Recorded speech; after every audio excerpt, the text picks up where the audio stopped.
Mahasiswa dan mahasiswi yang terkasih, mulai hari ini kita akan mempelajari mengenai sakramen-sakramen inisiasi ya dan bahan kita adalah dari buku ini yang dikarang oleh Romo eh, Marto Sucito. Judulnya Sakramen-Sakramen Inisiasi dan materi hari ini kita ambil dari bab 1 dan 2 dari buku ini. Baik, saya akan menampilkan PowerPoint yang sudah eh, kami siapkan.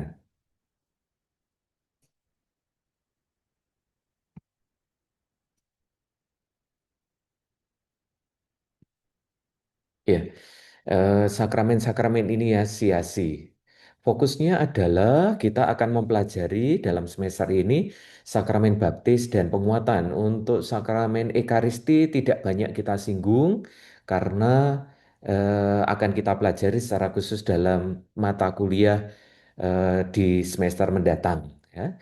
Tetapi fokus hari ini kita akan melihat kesatuan dari sakramen-sakramen inisiasi tiga, yaitu baptis, penguatan, dan juga Ekaristi. Baik, kita lihat satu persatu. Kita mulai dari sejarah inisiasi. Inisiasi dalam Perjanjian Baru. Perjanjian Baru tidak menyebut istilah inisiasi, tidak ada, tidak kita temukan di sana. Mungkin alasannya ya karena ambil jarak dari praktek agama kafir yang sudah mengenal istilah inisiasi ini. Nah, walaupun sebagai istilah tidak dikenal dalam Perjanjian Baru, tetapi sebagai praktek inisiasi, Gereja Perdana atau tulisan Perjanjian Baru mengenal dengan baik praktek-praktek inisiasi. Eh, ada kesaksian dari Perjanjian Baru mengenai inisiasi dalam gereja ini. Hanya saja Perjanjian Baru menampilkan praktek inisiasi yang tidak seragam di berbagai tempat atau jemaat. Contohnya kita lihat sebagai berikut. Misalnya dari Kisah Para Rasul bab 2. Di sana diceritakan atau dikatakan penerimaan Roh Kudus langsung dalam baptisan tanpa perlu penumpangan tangan. Tetapi dalam tulisan yang sama, maksudnya dari Kisah Para Rasul, bab yang lain, bab 8 dan 19, dikatakan penerimaan Roh Kudus mesti dengan upacara penumpangan tangan dan terpisah dari baptisan. Ini menunjukkan perbedaan praktek di berbagai tempat terkait dengan inisiasi ini. Nah, penggabungan ritual baptisan, penguatan melalui penumpangan tangan dan ekaristi kiranya terjadi dan baru diketahui pada yang jelas sesudah zaman para rasul ya. Dari kesaksian-kesaksian yang ada dalam Perjanjian Baru. Karena faktanya gereja masuk ke masyarakat Yunani pada abad-abad pertama membuat istilah inisiasi juga kemudian pelan-pelan diterima dalam gereja. Zaman atau masa setelahnya yaitu inisiasi pada zaman patristik. Kesadaran gereja pada abad-abad pertama adalah inisiasi itu merupakan proses formatif yang perlu waktu, bukan hanya soal ritual saja. Contohnya, kesaksian misalnya dari atau didake, yaitu dari Santo Justinus Martir, Tertullianus, menyampaikan adanya persiapan lama dengan pelajaran agama yang kemudian dikenal dalam pentahapan persiapan inisiasi. Nantinya kita kenal eh, demikian ya, seperti yang kita hidupi sekarang ini. Disebutkan juga bagaimana cara pembaptisannya. Misalnya sumbernya dapat dilihat dalam PPT ini. Dan secara khusus misalnya laporan Hippolytus yang rinci di rumah. Ya. Eh, Praktek yang di rumah kemudian mempengaruhi banyak praktek-praktek di banyak tempat yang lain ya, yang kemudian berkembang di banyak tempat yang berbeda. Nah, ada perbedaan antara praktek inisiasi di gereja barat dan di gereja timur, ya. Karena terpengaruh juga karena kekuasaan politik atau kekaisaran pada waktu itu. Baik, kita lihat sekilas di sini. Praktek di Barat, misalnya, atau langsung kita bandingkan kanan dan kiri, gereja Barat dan gereja Timur ya. Yang Barat, semula pengakuan iman saat baptisan dengan pembenaman yang dibaptis ke dalam air. Lalu bergeser, pengakuan iman itu mendahului sebelum baptisan. Nah, di gereja Timur bagaimana? Pengakuan iman pada hari sebelumnya, bukan pada saat baptisan dengan pembenaman ke dalam air. Lalu yang kedua di Barat, rumusan baptisan itu berupa indikatif. Seperti yang kita kenal sekarang ini, misalnya menyebutkan nama siapa, aku membaptis engkau. Kata kerjanya aktif ya, yang membaptis. Aku membaptis engkau dalam nama Bapa dan Putra dan Roh Kudus. Sedangkan di timur itu rumusan baptisnya kurang jelas. Yang membaptis itu mengatakan memakai kata kerja aktif tadi, membaptis, aku membaptis engkau, atau rumusan baptis pasif. Misalnya menyebutkan nama, engkau dibaptis dalam nama Bapa dan Putra dan Roh Kudus gitu ya. Lalu yang ketiga di Barat, ritus penumpangan tangan sebagaimana kita kenal dalam Krisma, sedangkan pengurapan minyak itu lalu malah menghilang gitu ya pada waktu itu. Lalu di Timur bagaimana? Setelah baptisan tadi lanjut dengan ritus pengurapan dengan minyak untuk Krisma. Sebagai indikasi dengan identifikasi maksud saya dengan Yesus yang diurapi dengan Roh Kudus pada saat dibaptis oleh Yohanes Pembaptis. Karena nantinya di timur, di gereja timur sampai saat ini kemudian dipertahankan kesatuan ritual baptisan, krisma dan ekaristi itu tidak terpisah ya secara ritual.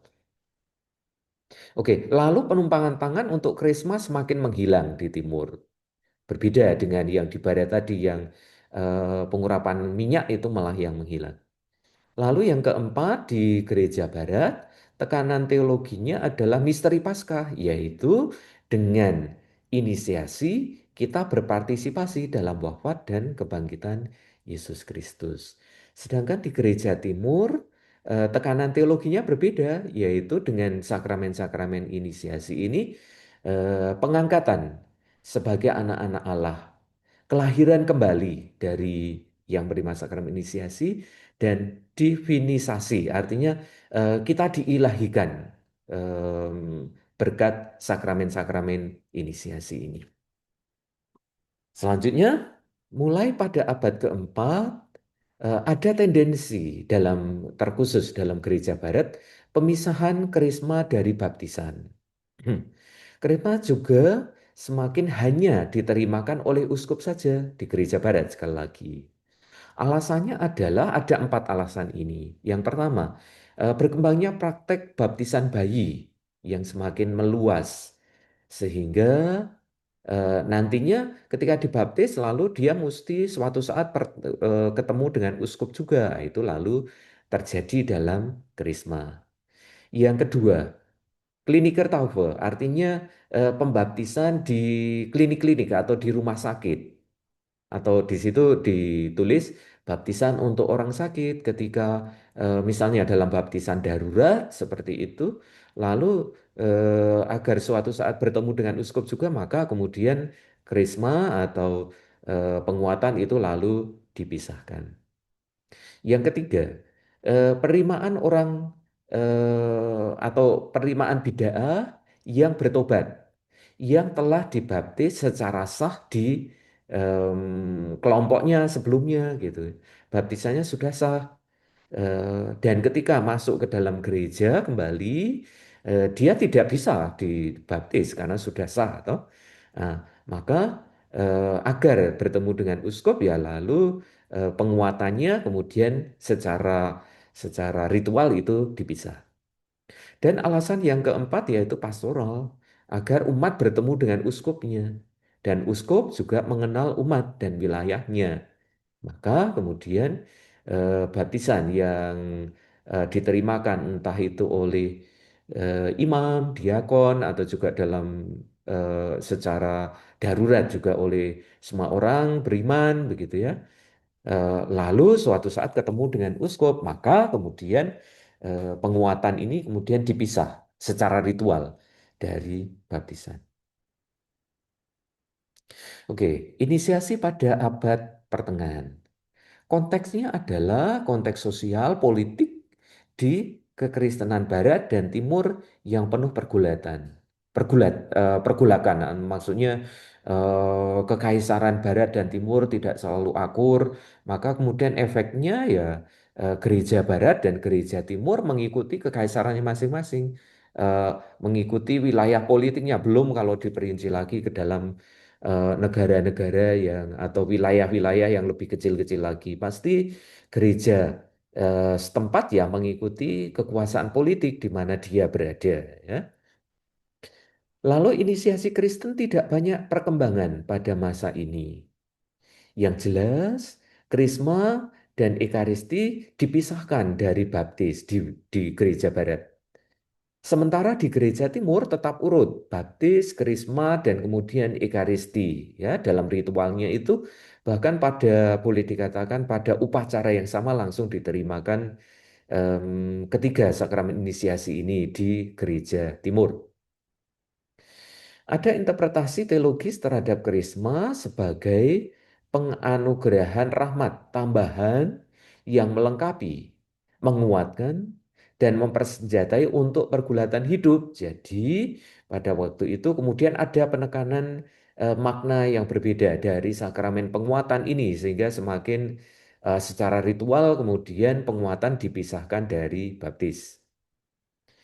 Di gereja barat, komuni semula langsung diberikan sesudah baptisan, seperti di gereja timur.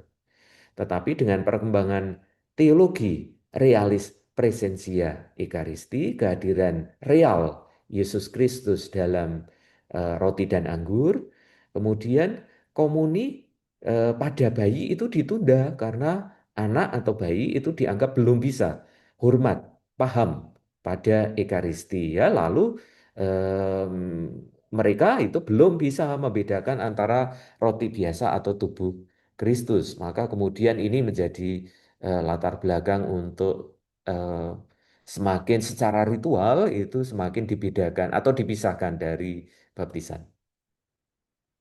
Pada abad pertengahan ini, pada abad persisnya pada abad ke-9 sampai 11 terjadi pemisahan definitif antara baptisan dan penguatan di gereja barat.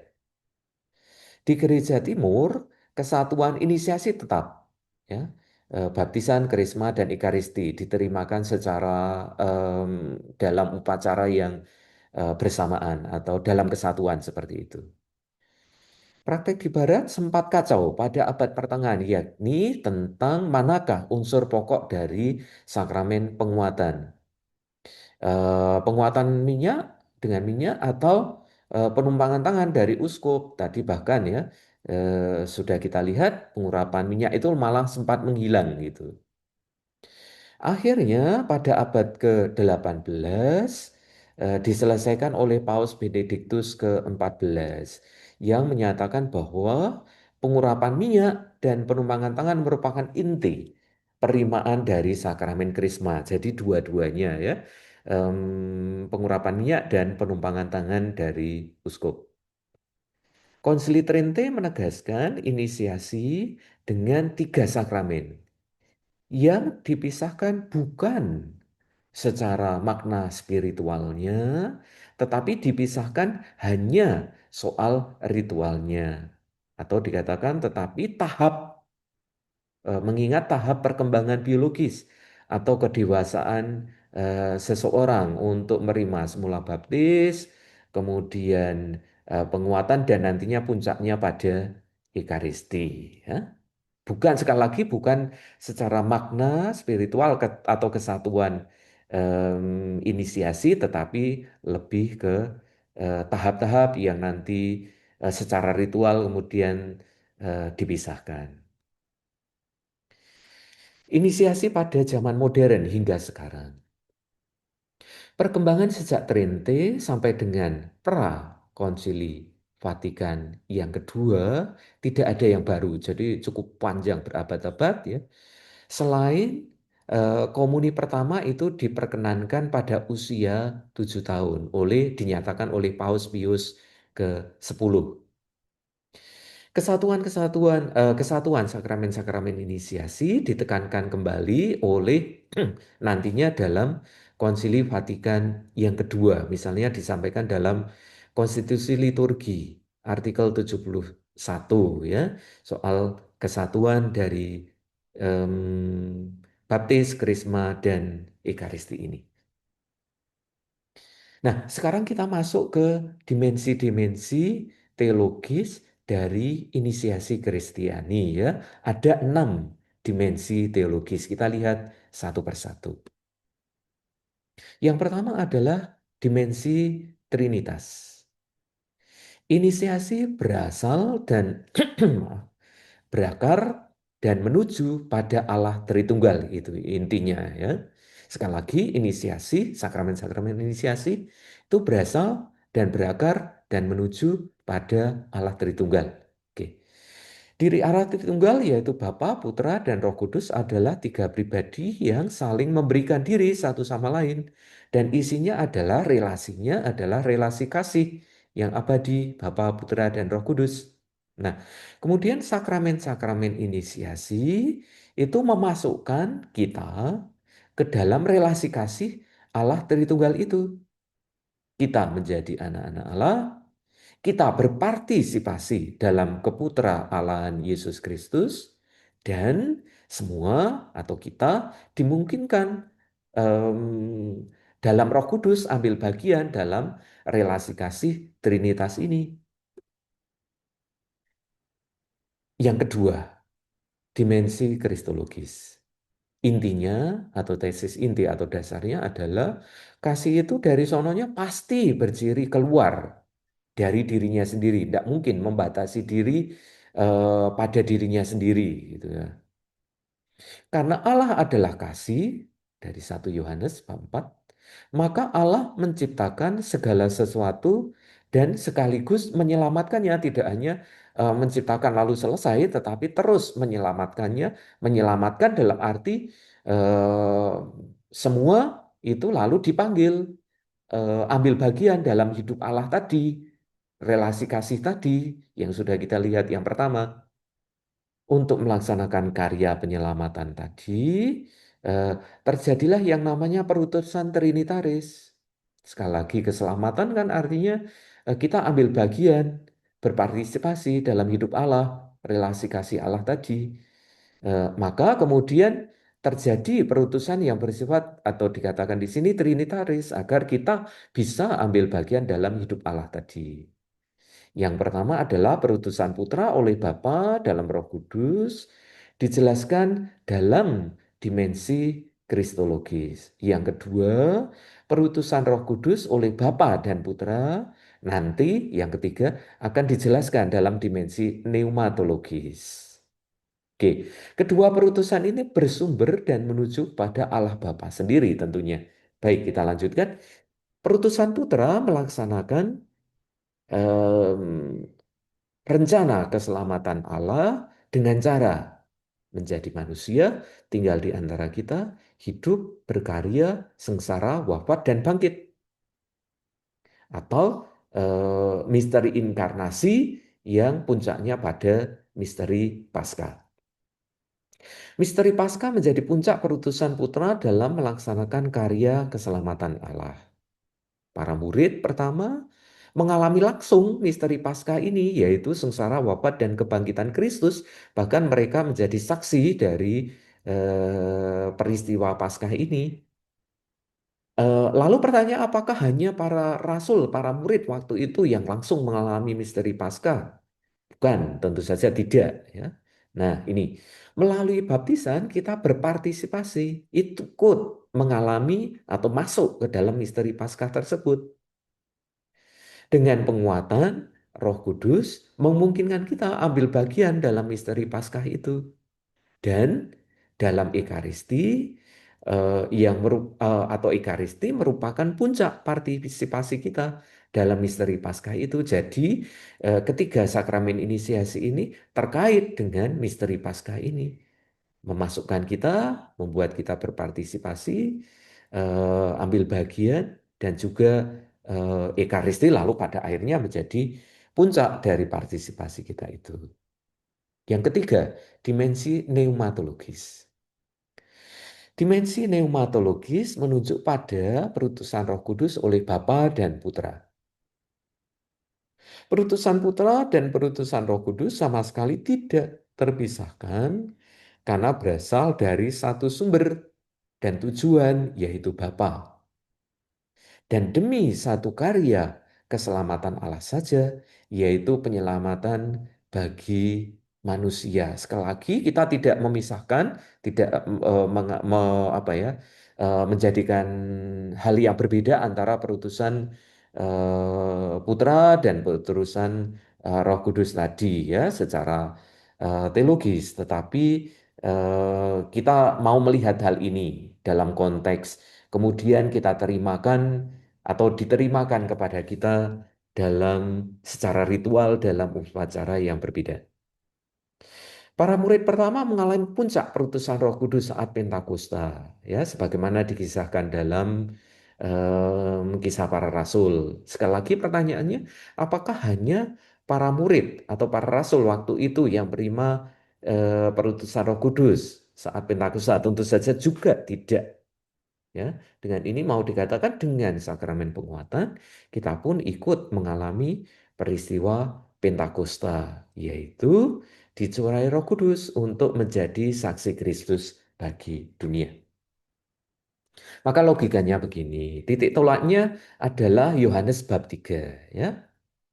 Sekali lagi titik tolaknya adalah kasih Allah yang begitu besar, ya, begitu besar dan ingin eh, menyelamatkan kita, manusia dan seluruh dunia.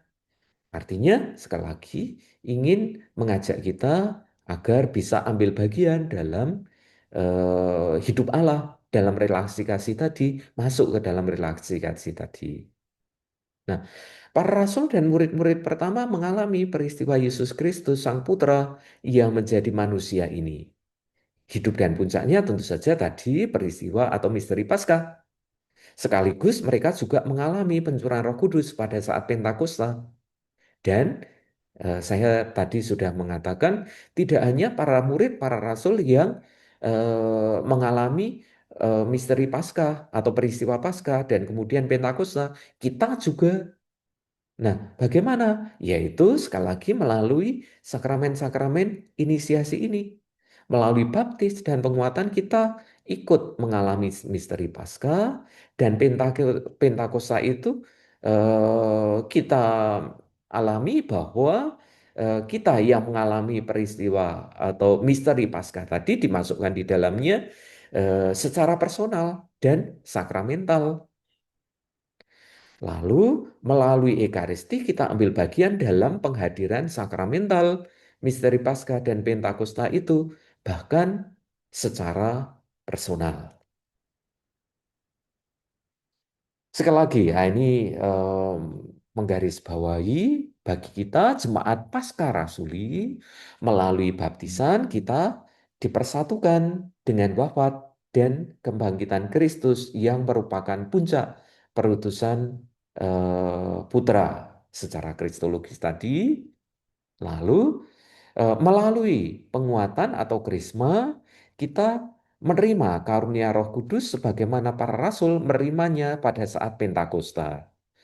Dan atau justru melalui atau pada saat Ekaristi, karya penyelamatan Allah Bapa yang terlaksana melalui Kristus, wafat dan kebangkitannya dalam Roh Kudus, Pentakosta, menemukan puncak ungkapannya bagi kita, yakni hadir secara sakramental. Bagaimana? Dalam rupa roti dan anggur, dan personal karena diterima masing-masing pada saat kita menerima komuni suci.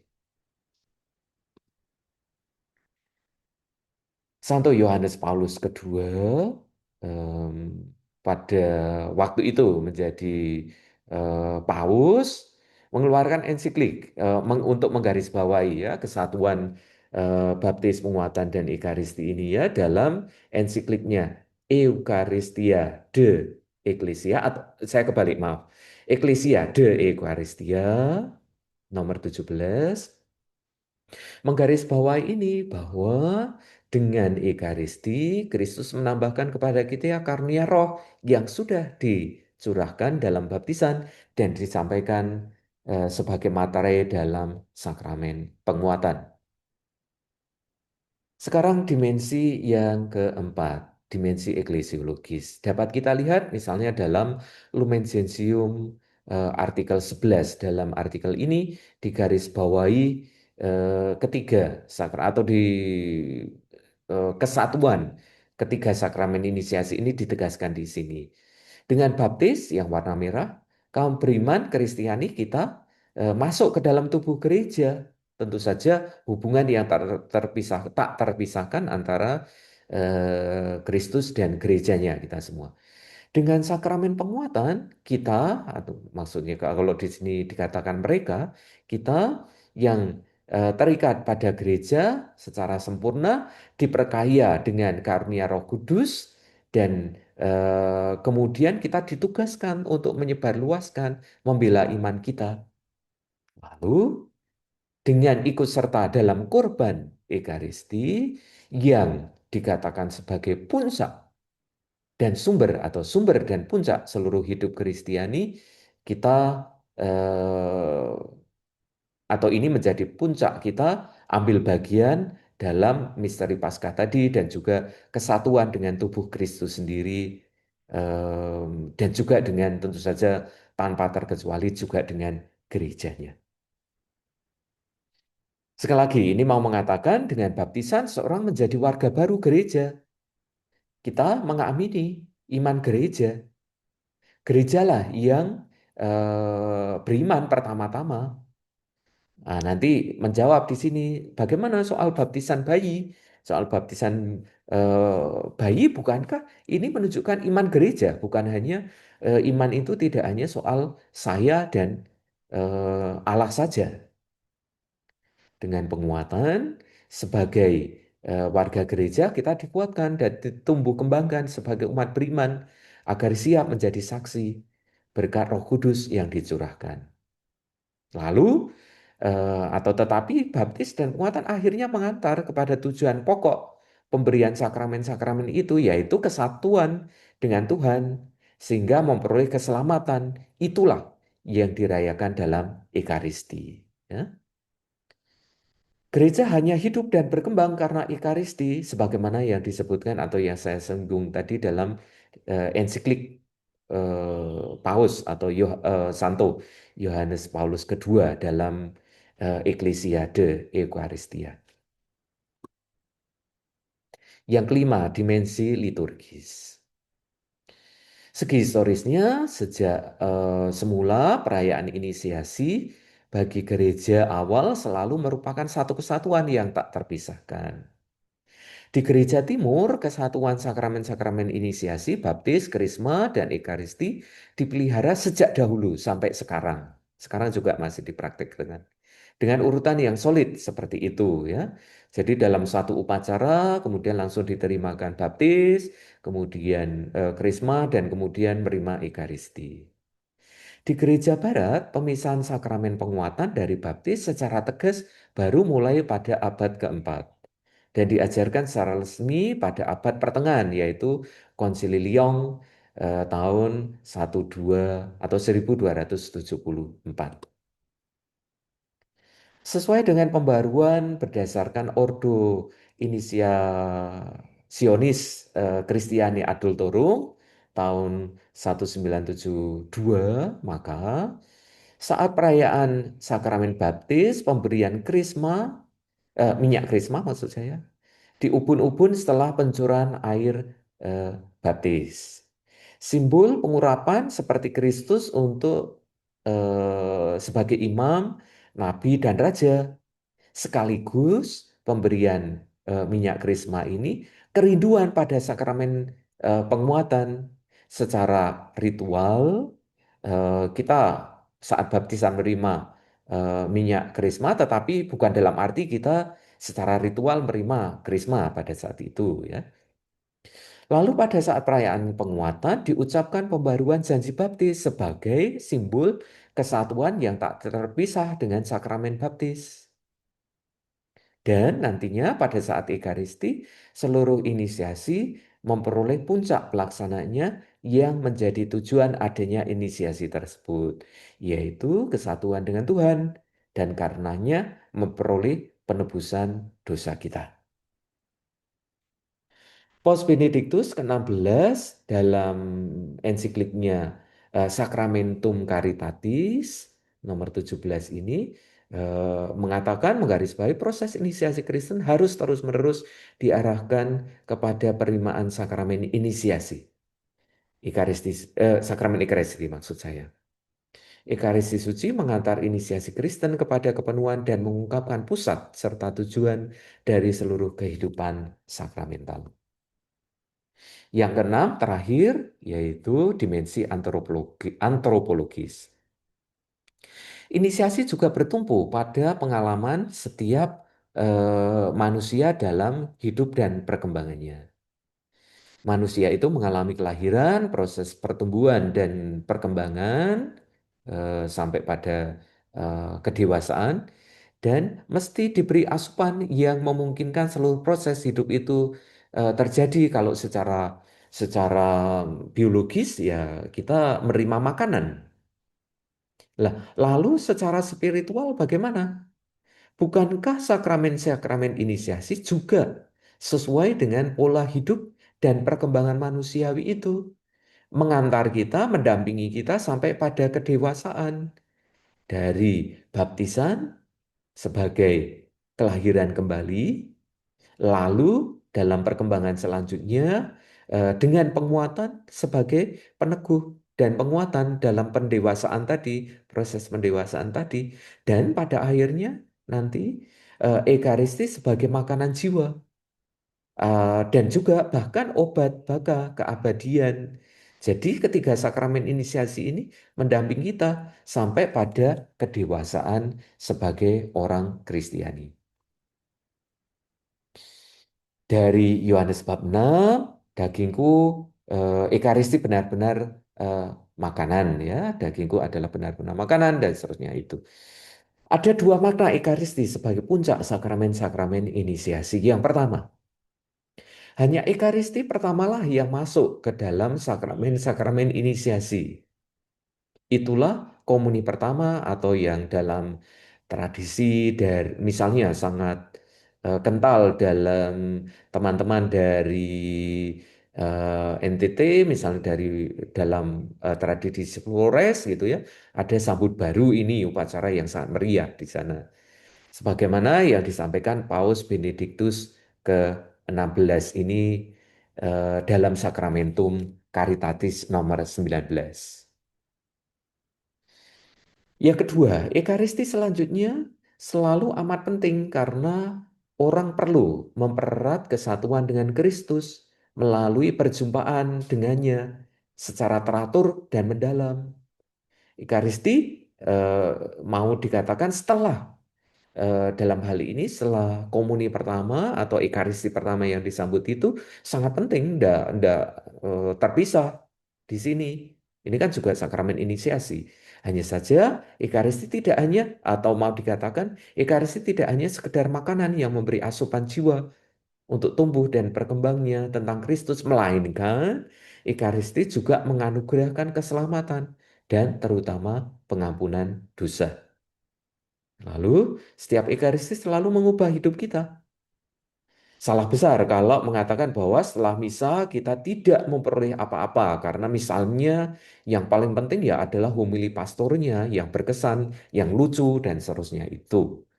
Bukan demikian ya. Sekali lagi, Ekaristi yang kita terima setelah komuni pertama mempererat kesatuan kita dengan Kristus itu, eh, menyembuhkan kalau kita jatuh.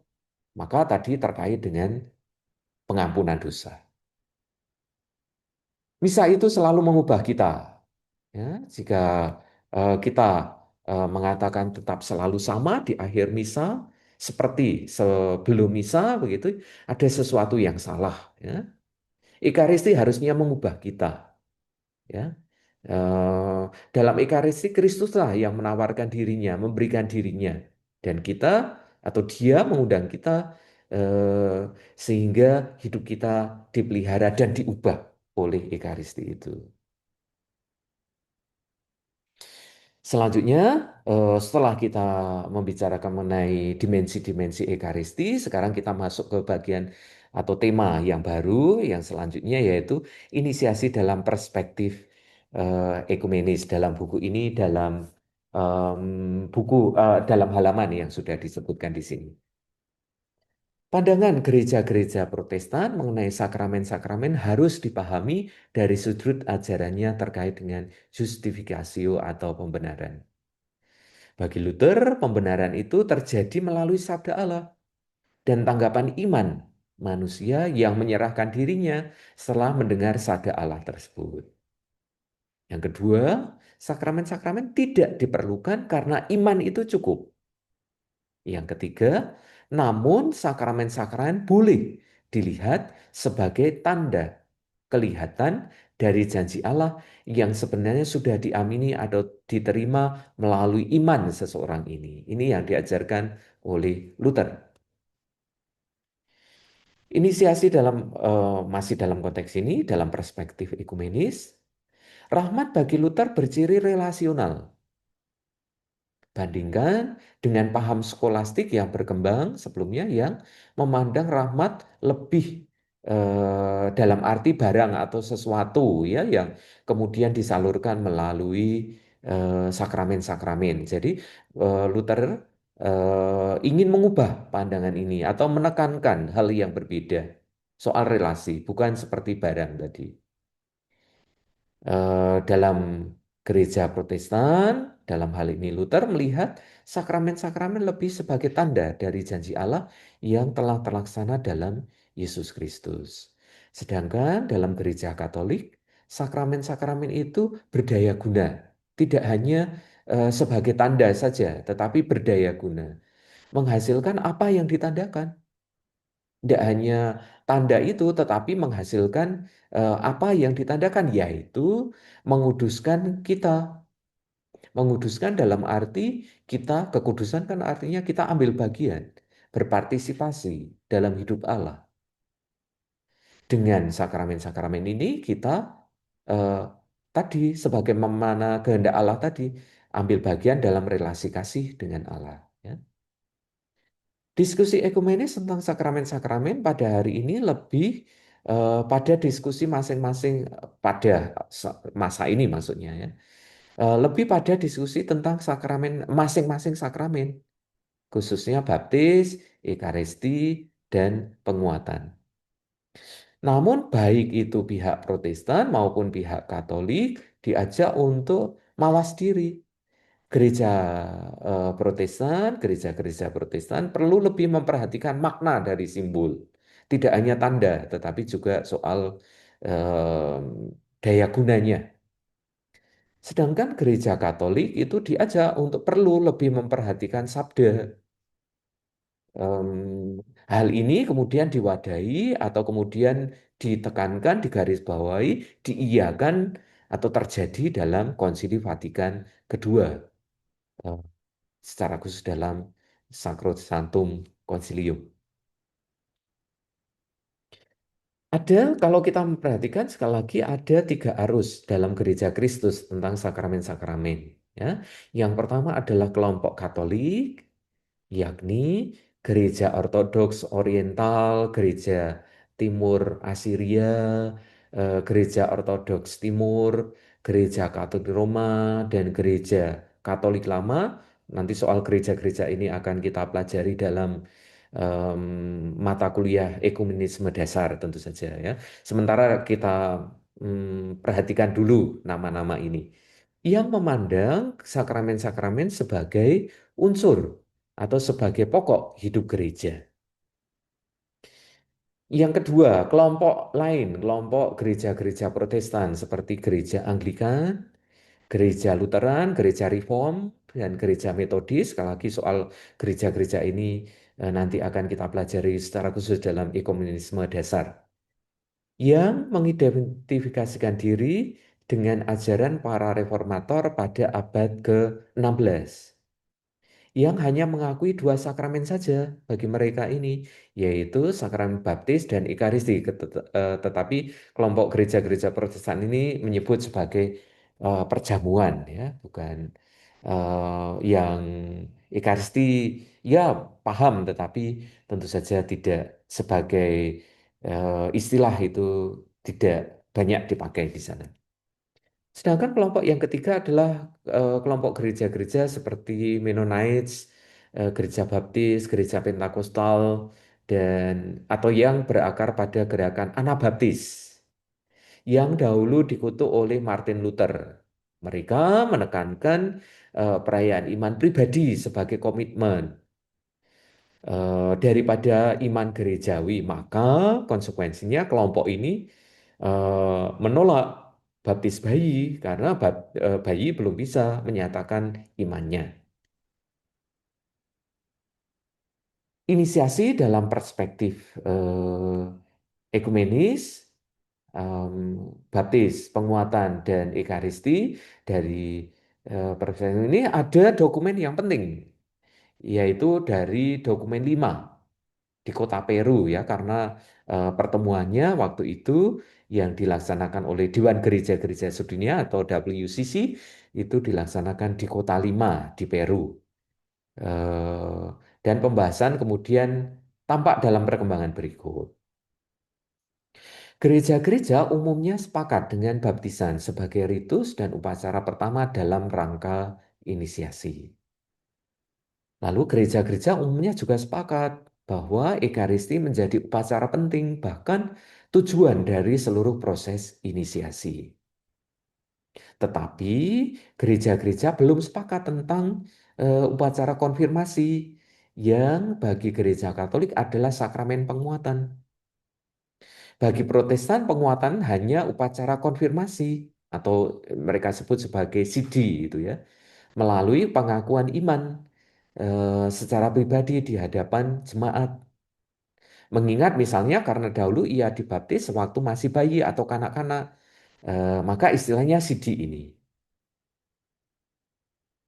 Singkatnya, sekali lagi, berkaitan dengan upacara penguatan atau konfirmasi, masih ada perbedaan yang besar antara gereja-gereja yang beraliran Katolik tadi, ya, kelompok pertama, dan gereja-gereja Protestan atau Reformasi.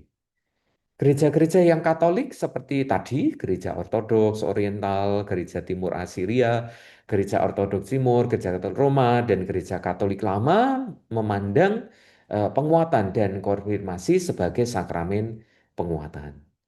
Sedangkan gereja-gereja Protestan seperti tadi, Gereja Anglikan, Lutheran, Reform, Metodis, ataupun juga gereja-gereja lain seperti Mennonites, Baptis, Gereja Pentakosta tidak mengakui konfirmasi sebagai sakramen, melainkan lebih sebagai upacara konfirmasi iman secara pribadi atas iman gereja.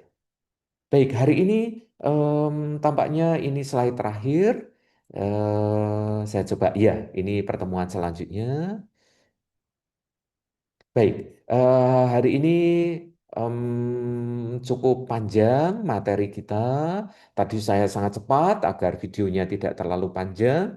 Nanti akan kita ulangi atau akan kita perjelas ketika pertemuan di kelas. Tetapi semoga ini sudah bisa membantu untuk mempersiapkannya. Baik, pertemuan hari ini bahannya ini cukup panjang, maka mesti dipersiapkan dengan baik. Selamat mempersiapkan materi kita.